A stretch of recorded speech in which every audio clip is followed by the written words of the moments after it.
Dobrý den, já vás vítám u mého prvního videa a dnes si zkusíme vyrobit rachejtly ze syrek. Takže budeme potřebovat nůžky, zápalky a kus alobalu. Takže teprve si vezmeme syrku a ustříhneme z ní tuto horní část, aby nám, a tohleto dole, aby nám také zůstalo. No, počkejte, to bude chvilku trvat.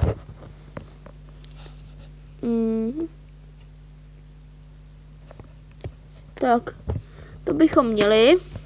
A teď si vezmeme kus alobalu a ustříhneme si z něj 1 cm na šířku a 2 cm na dílku. Takže, počkejte, co udělat, já mám zlomenou ruku, takže je to těžší držet kameru a ještě přitom dělat žmoulte. A to zrovna nepočítám, ale snad to půjde. Takže teď si vezmu ten alobal, kus alobalu, dám do něj ten kousek syrky, tak, a strčím do něj zbytek té zápalky. Sakryš.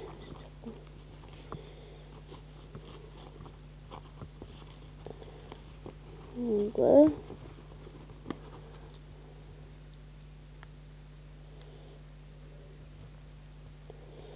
Potom, až to zabalíte, tak by to mělo vypadat nějak takhle.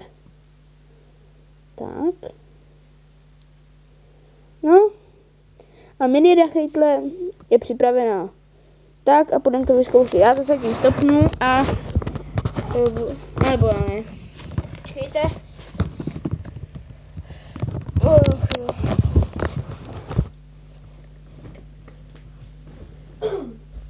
No a toto si můžete udělat na Silvestra. Je to sice to nevyletí tak vysoko, ale pořád to letí. Sakryš.